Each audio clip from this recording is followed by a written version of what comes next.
Oi, eu sou Emanuel e junto com a Lívia e a Maria Regina, nesse vídeo eu vou apresentar as informações contidas no artigo Anatomia do xilema secundário de Mimosa incana Spreng Benth. A título de curiosidade, eu não sabia o que significava esse termo, Spreng, mas eu descobri então que é referência a uma categoria de plantas descritas por Kurt Sprengel, que foi um médico e um britânico alemão do século XVIII. Já o segundo eu vou ficar devendo dessa vez. Enfim, antes de tudo, a gente precisa saber um pouco sobre o autor. Então vamos começar por essa parte. O autor é ninguém menos que José Newton Cardoso Marchiori, que é professor, pesquisador e até mesmo escritor. Ele nasceu no estado do Rio Grande do Sul, onde cursou e se graduou em Engenharia Florestal na Universidade Federal de Santa Maria em 1976, lá mesmo no estado de origem. Em 1980, ele se tornou mestre pela UFPR e também pela mesma instituição se tornou doutor no ano de 1990. De acordo com Lattes, a sua linha de pesquisa é referente à identificação de produtos florestais, com objetivo e foco em taxonomia e anatomia de madeira de espécies nativas do Rio Grande do Sul. Bom, nós podemos entrar agora no assunto do artigo de fato. O artigo é de 1996, então a sua classificação no WebQualis é inferiorizada. Por isso, aqui vai ser B5, o que não é muito bom, mas não perde o seu valor. No artigo, também é possível entender que foram feitas medições, ilustrações, e então foram reunidas essas características da família Leguminosae, subfamília Mimosoides e série Lipodacte benth. E por sua introdução é entendido que o pesquisador procura contribuir com conhecimento taxonômico referente à estrutura anatômica do lenho de Mimosa incana Spreng Benth. Por material e métodos, 5 amostras foram coletadas de madeiras, foi utilizado água, 3 tipos de corante, lâminas de macerado, finos palitos e resina. O método foi empregado através de entelam como meio de montagem com todos esses equipamentos. Neste momento vou falar um pouquinho sobre a descrição da madeira, que foi feita pelo artigo em relação à planta que está sendo estudada, que foi a Mimosa incana. Foi observado a presença de vasos muito numerosos, e esses vasos, quando é feito um corte em secção transversal, esses vasos recebem o nome de poros. E esses poros são classificados de algum tipo. No caso aqui da nossa planta observada, os poros são tipo difuso, ou seja, porosidade difusa. Isso quer dizer que a estrutura dos raios estão associadas às estruturas das fibras de camadas mais espessas. Foi observado que esses poros são de diâmetro pequeno, em forma oval e paredes relativamente finas. E geralmente eles são solitários ou geminados. Solitário quer dizer que eles são sozinhos. Essas estruturas de poros ou vasos, quando a gente pega uma imagem, a gente consegue ver elas nitidamente. São pequenas bolinhas ali que se destacam na imagem.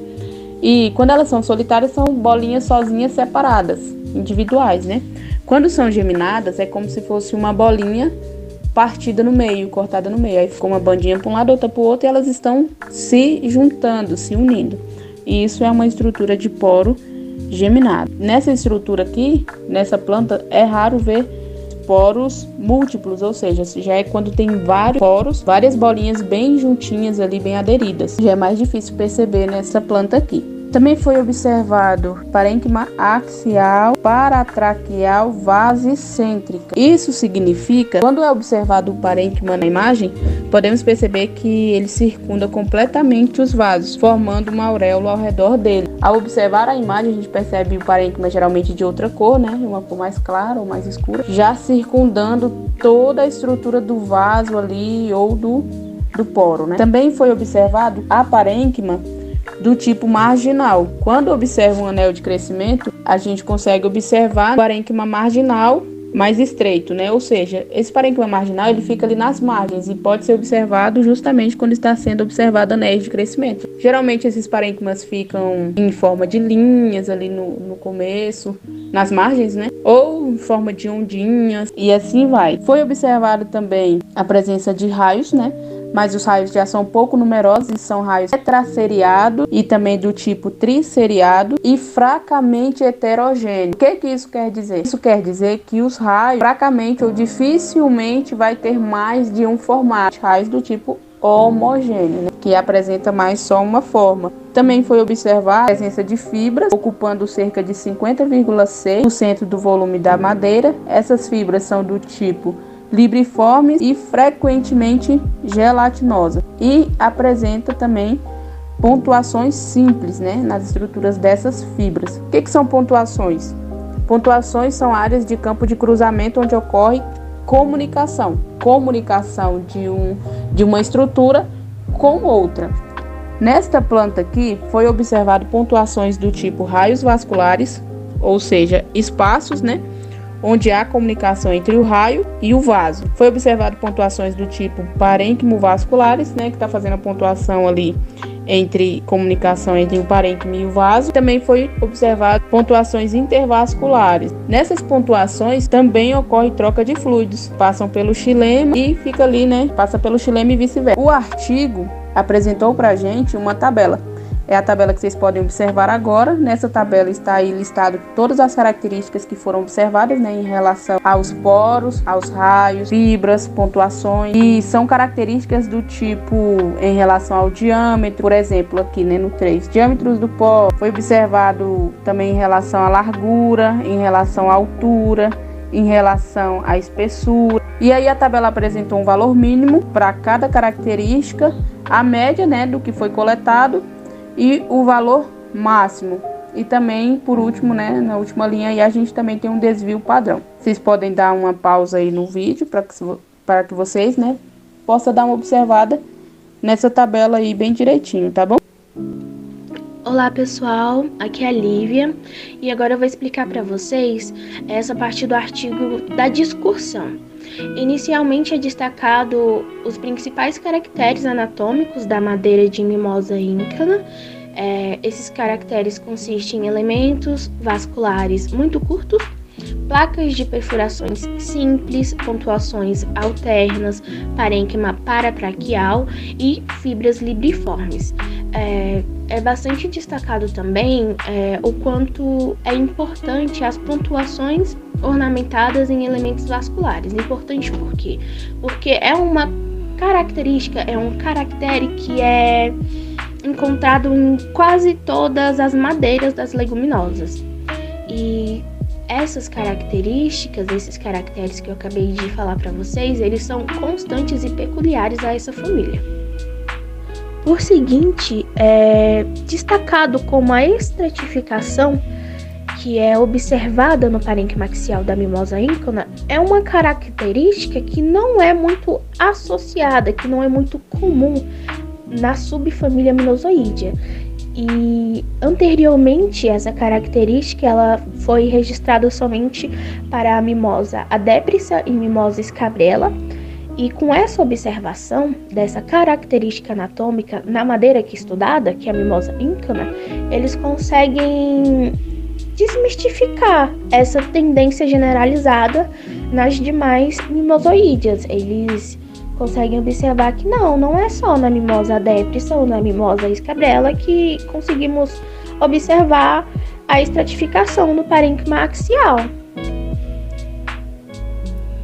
E de acordo com Bareta, aqui como destacado, também temos a presença de tecido radial fracamente heterogêneo, com células tendentes a quadradas em uma ou duas fileiras marginais dos raios, que é outra característica anatômica que foge do padrão característico das minosoídeas. Então, assim, é outra característica que foge desse padrão proposto e que, sim, serve para identificá-la, para melhor identificá-las.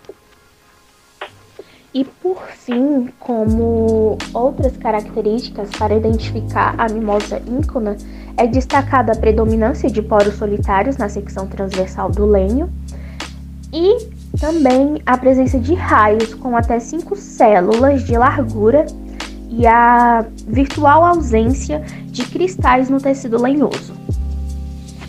Então, pessoal, agora aqui nessa imagem de microscopia, a gente consegue observar algumas estruturas presentes nessa espécie, né, na mimosa íncana. Começando aqui pela letra A, que mostra os raios fracamente heterogêneos em corte radial.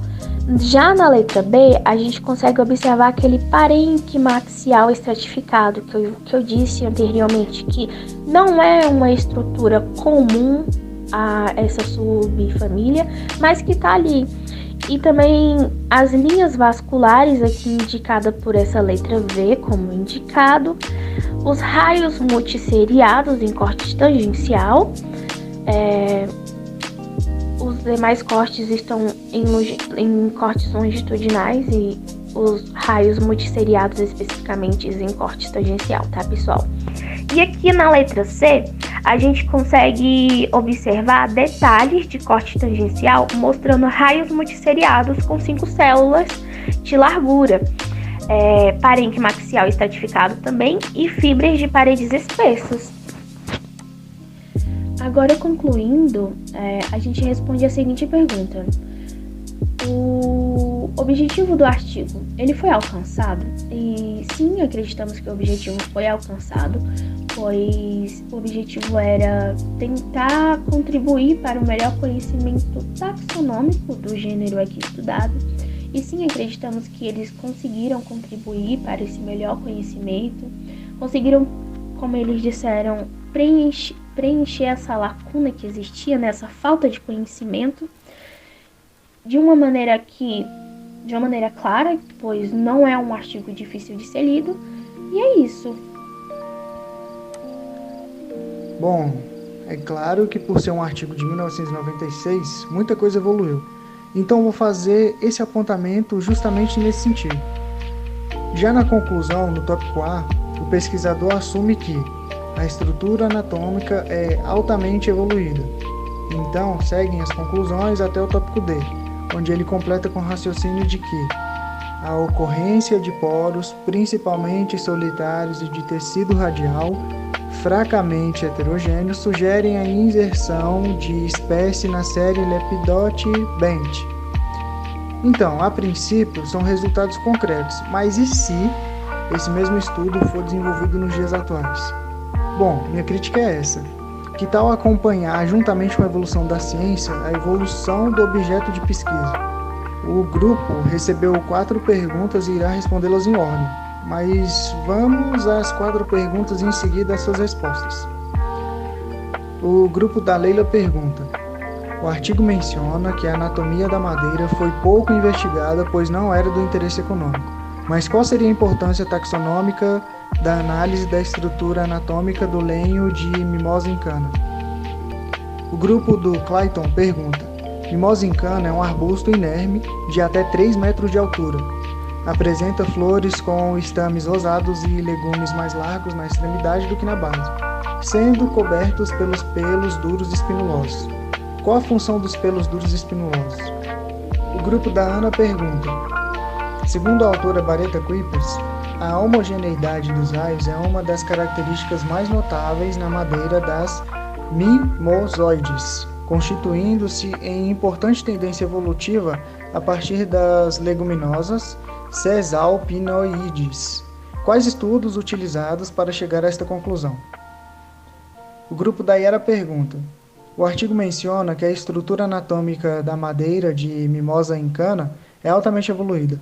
Como os autores chegaram a esta conclusão? Respondendo ao grupo da Leila: de certo modo, existe sim uma importância taxonômica, mas como aprendemos na disciplina, existe também importância econômica no que se refere à anatomia vegetal aplicada. Então, indo por esse viés, o primeiro tipo de importância será de influenciar na importância econômica. Um exemplo: através da análise, pode-se saber se a mimosa pode ser comercializada para fora do Brasil, devido à sua estrutura aguentar os voos, ou não. Respondendo ao grupo do Clayton: É uma pergunta boa e me custa saber as respostas. Mas a julgar pelo enredo total, deve-se estar atento ao fato da sua altura, que de certo modo é uma espécie de chamariz para pequenos insetos, tal como as abelhas. Então estaríamos entrando num conceito de polinização? Pode ser. Essa é uma resposta à altura, eu digo isso. Resposta ao grupo da Ana. A homogeneidade dos raios é uma das características mais notáveis e tendência evolutiva, pois anatomicamente ela se torna um padrão e acaba sendo facilmente identificada. Essa é uma resposta que pode fazer sentido quando observando a planta.